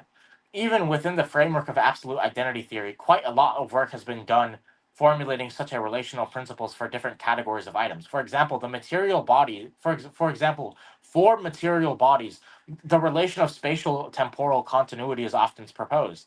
For persons, the sameness of memory. For universals, similarity. For what Strawson calls private particulars, for example, thoughts and sensation, exact similarity and sameness of person on a Strawson account, and so on. In some cases, we see that we may analyze S identity in terms of some other sortal identity, sensation identity, person identity, for example. But this will be subject to further analysis in terms of memory identity, say, and so on. In each case, there's a basic relational content constitutive of S identity for a given sortal S, though this does not exhaust the identity criteria conveyed by sortal S. Now, to kind of explain what he's saying, right, is let's say I want to say that like A is the same F as B, or let's say I want to say that is the like A is the same statue as B, right? What he's saying is that there's going to be some like reason or like condition or criteria that holds, which allows us to say that statement, right? So it's going to be grounded in that statement, if you will, right? So, for example, if I want to say Apollos is the same person as Apollos when he started that stream, there's going to be some like criteria which allows me to say that. Like, so for example, like with persons, it's going to be like a criteria of like memory. With other objects, it can be like spatial, temporal continuity, and so forth, right? Now, this isn't to say that the identity, like the criteria, is always going to be known, right? Like, for example, maybe someone thinks that the criteria for, I don't know, like personhood is gonna be like, let's say, having the same body, right, or like having the same matter, and yet clearly persons change their matter over time, right? So the atoms that constitute me at this current time are going to be different from the atoms that constitute me at the time of my death. So it can't be like pure like identity in terms of matter that constitutes personal identity. So this person wouldn't actually know the identity the criterion for sameness in terms of person, and yet they would still know that I'm the same person, right? So the identity criteria doesn't need to be known. Same thing with like let's say like a little child. Like a little child can recognize that they're the same person that they were 2 seconds ago, but they're probably not going to grasp like what the like philosophical preconditions for that are, right? So this is going to be important because metaphysics Mike, what he's saying is that like the kind of like the thing which grounds the identity relation that he's talking about is a similarity in properties. So for him that's kind of like how he answers this question, is that like the logos is identical to Jesus, or there's an identity relation between the logos and Jesus because of like the similarity in properties. um and this is gonna get, if you go to the next slide, this is gonna get kind of like into indiscernibility with respect to certain properties, right? So the idea is like if two things are like identical relative to a sortal, then they are indiscernible. Remember, indiscernible just means they have the same properties, but it's going to be indiscernibility restricted to a range of predicates, right? So for example, let's say this: Apollos is the same person as he was yesterday. Now, when we say that, that's going to imply that Apollos right now and Apollos yesterday are going to share some set of properties. But under a relative identity reading, they're not going to share all properties, right? So, for example, maybe Apollos yesterday was tired, but then Apollos today is energetic. So so the similarity in properties or the indiscernibility of properties is only going to be relative, right? So maybe you can say Apollos shares like in order for two persons to be the same person, they have to I don't know, share like I guess you could say like continuity in memory or something like that, right? Well, the exact conditions for like what personhood is going to be like disputed amongst like philosophers, right? But I think you get the idea, right? Being the same person as isn't going to imply having the exact same properties in every respect. It's only going to imply having every property with respect to a certain set of predicates, right? So it's not going to be. So this is like in opposition to Leibniz's law. What Leibniz's law says that if two things are identical, then they exactly share the same property, or they absolutely share all properties. So this is going to be like an opposition to that. In another way, you can say it's a relativized Leibniz's law, because what you're basically saying is that like two things are identical relative to this sortal if they're indiscernible relative to a specific set of predicates. So this is why Baber's paper on the relative identity in the Trinity says a sortal relative identity relation is an indiscernibility relation for a restricted range of predicates and the character of a given sortal, right? So if A is identical to X with respect to F or relative to the sortal F, then there's going to be a set of predicates corresponding to that sortal F, of which A and X are going to be indiscernible relative to. And then if you go to the next slide, there's something similar there with what Nicholas Griffin says in his dissertation about indiscernibility, right? He says, basically what he says that for each substantival term, so think horse, dog, etc., right? For each term F, there is a class of predicates corresponding to that uh, sortal, such that identity relative to that sortal implies an an indiscernibility with respect to the predicates in that set of predicates. So it's going to be indiscernibility relative to the set of predicates corresponding to F, right? So you can formalize this as being like if A is the same F as B, then there's some set of predicates such that every predicate that A satisfies in that set is satisfied that B, and vice versa. So you'll notice that this is similar to Leibniz's law, except it's just relativized to a specific sortal. And so he gives an example of like where we use this idea, right? So for example, he says A is the same car as B, A is a motor vehicle, so B is a motor vehicle, right? So notice how like the property motor, like being a motor vehicle, that's going to be in the set of predicates corresponded to by car, right? So saying that A is the same car as B means that they need to be indiscernible relative to motor vehicle, for example, right? Meaning that if A is a motor vehicle and B is a motor vehicle, I'm sorry, if A is a motor vehicle and A is the same car as B, then B is also a motor vehicle. This is this is kind of going to give into like the, I guess you could say, conditions for like relative identity, right? If you go to the next slide, we can kind of give a summary. So basically what relative identity is going to be saying is that there's multiple types of identity relations. So for example, same statue as is going to be a different type of identity relation than same clay object as, right? Or same person as might be a different identity relation as same car as. So they're going to say that there's multiple identity relations. Then they're going to say that identity relations can and do correspond to sortals, right? So same car as is an identity relation corresponding to the sortal car.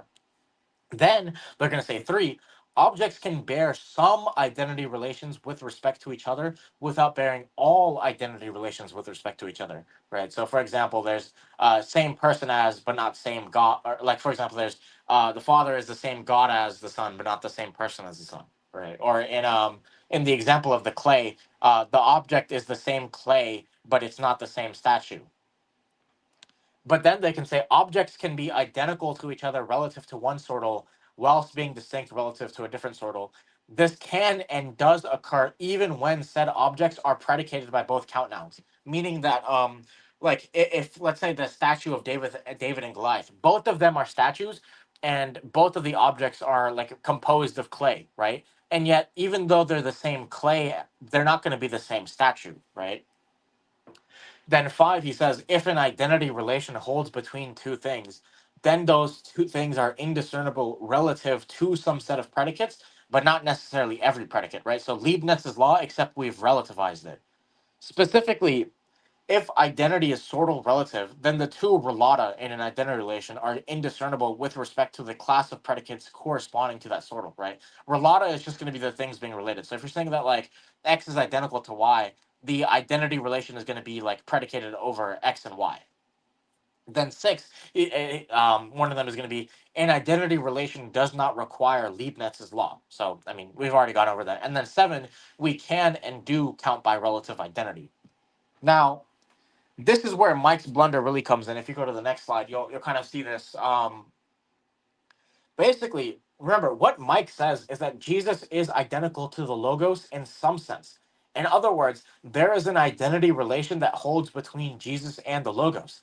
Now, either this identity relation is going to be an absolute identity relation or it's not going to be an absolute identity relation. Mike seems to think that the Logos and Jesus differ in properties.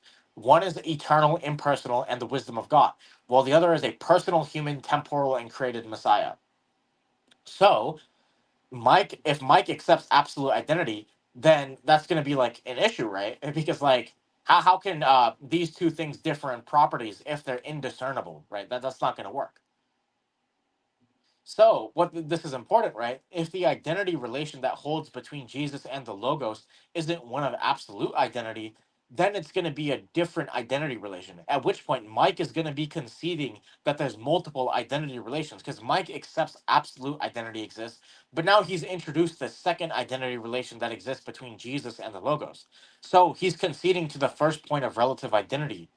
So he's conceding that there's multiple identity relations. Then Mike rejects an absolute identity between Jesus and the Logos, in which case three is true because Jesus bears an identity relation to the Word, and yet there's at least one identity relation that is not held between Jesus and the Word, that being absolute identity. So Jesus has one identity relation to the Word, but does not have all identity relations to the Word. Now, given that Jesus and the Word do not share in all predicates under Mike's view, and yet there's an identity relation between them, six would have to follow, right? Because remember, he wants to deny that Jesus and the Word satisfy Leibniz's law with respect to each other, and yet he wants to say there's an identity relation between the two. So, under his view, you don't need Leibniz's law for an identity relation. Now, Mike, as I've explained before, seems to be saying that the identity relation is somehow grounded in or entailed by a sameness of properties. So there's an indiscernibility relative to a set of properties. Yet, if this relation is an absolute identity, then indiscernibility cannot be with respect to all properties, but rather to a class of properties. So, Mike accepts at least one part of 5, right? Because remember, 5 just says that, like, if there's a sortal relative, or if there's an identity relation between two things, then those things are indiscernible relative to some class of predicates, and that class of predicates corresponds to the sortal that the identity relation also corresponds to. So Mike accepts that first part, right? Because he accepts an indiscernibility relative to a set of predicates. Then the question becomes like what does it correspond to, right? Now Mike doesn't really answer that question. So Mike accepts 2, 4, 7, and 6 at least, or like 2, 4, 7, and like 6 at least in a qualified sense. So 2 and 4 seem to be like necessary. Like 2 and 4 seem to be like prima facie necessary, right? Because identity relations do correspond to sortals sometimes. Now, how we like, um, I guess you can say like with to the idea that identity relations correspond to sortals. That's just something true in like ordinary statements, like same statue as, same clay as. The only thing that like an someone who rejects relative identity theories would say is that like, okay, maybe it corresponds to like a sortal. It's just that like it doesn't matter because you can represent that identity relation which is absolute identity, right? Obvious issue, right, is that with what Mike has accepted is that there's no reason to reject 2, 4, 5, and 7 when you accept 1, 3, and 6, right? So because Mike is accepting these like pretty crucial aspects of relative identity, he loses any argument against 2, 4, 5, and 7. So if you go to the next slide, I kind of explained why.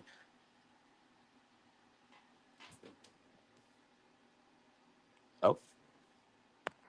Okay, so like as explained before, we typically do use relative identity statements in natural language. So that is the same statue. That's going to be a relative identity statement.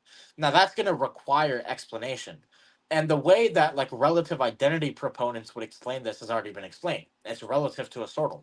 But then someone who does not hold to relative identity is going to explain it something like this, right? They're going to say one, the relata in an identity relation must be indiscernible, but relative identity denies this, so relative identity is contrary to Leibniz's law and thus is false.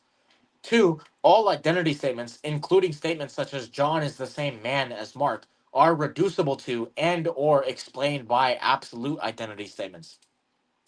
In other words, the anti-relative identity theorist would seek to show that relative identity is deficient because it violates prior precedent via 1 and is unnecessary via 2. Or, yeah, it's unnecessary via 2, meaning that we can reject it. The obvious issue is that Mike denies both 1 and 2 in this debate. So that means he no longer has any good argument against relative identity. As a side note, right, we can just deny that 1 and 2 are true on their own grounds. So we can deny Leibniz's law on its own. Just look at my video on the LPT for that. And it doesn't seem like identity statements can be like really reduced to mere indiscernibility relations in terms of like Leibniz's law. It's like David, the statue of David is discernible from the statue of Goliath. Now, if you go to the next slide, we can see kind of what the implications of this.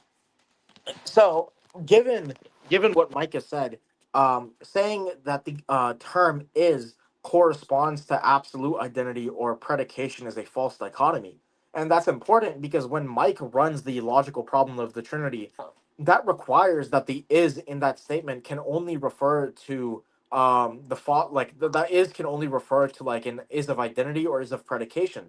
And then Mike is going to want to say that like an is of identity only applies to objects that satisfy Leibniz's law, or that other types of is are ad hoc, right? Because his argument against relative identity is somewhat in line with 1 and 2. So Mike uses the LPT as said before. So like if there's a third type of is, then the LPT fails because it's logically unsound. On top of that, right, relative identity is just in general used to provide a consistent model of the Trinity, which doesn't fall to the LPT. And actually, Mike has conceded that relative identity models are consistent internally, but then his objection has to do with them being ad hoc.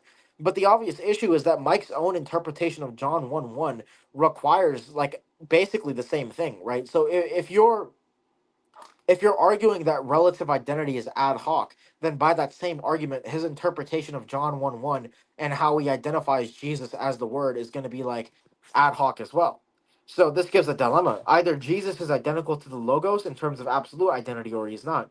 If it is in terms of absolute identity, then obviously Mike concedes that it's going to be like that Jesus and the Logos are going to share the exact same properties, meaning that the Logos is going to be like a human and a distinct person from the Father, which he wants to deny. If it's not absolute identity, then Mike is going to be giving up any argument he has against relative identity, in which case, he can't claim that the Trinity is inconsistent anymore. I don't think you guys went as far as to the cross exam, but Now, the only thing really left for us to cover is going to be like the logical problem of the incarnation, if you want to do that. yeah. You want to still do it, or do you want to do a part 3? Because we've been going for it. Let's see, how many slides do we have for LPI? Mm-hmm. Was it like 20-ish slides or so? I can check. It starts at LPI, slide 66. Oh, we have like 40. Oh. Okay, well, we can go for like another hour or so and then like pick up like wherever we are. Mm-hmm. Actually, like, is there any stopping point in the LPI? Like categorically speaking? the Chalcedonian one. Like, I guess you could say it's the 111, which is like 40 slides down, which is what, plus downside. Oh, okay. So there is no separating category. It's up to you.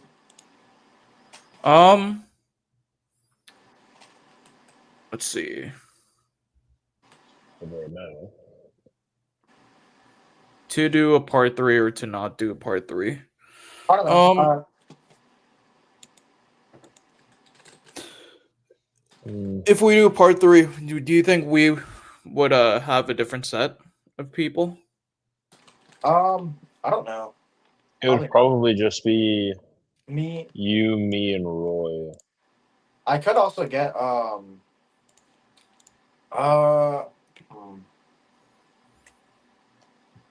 Gotcha. We can try for like tomorrow if you guys are down, like in the afternoon or something. I could try that, or Monday, Yeah. Yeah. Okay. Then in that case, I guess we can like leave it off here. Yeah, that's fine. That's fine. Yeah. We're fine. Because I think this topic deserves its own depth. So I don't think it's good to, let it be, like summarized and like lose all the depth in it. Yeah, for sure. Remember, boys, we've got a Patreon running up, and also like if you guys aren't a member of the Discord already, please join that as well. So here I've got remove, stop sharing screen, share screen.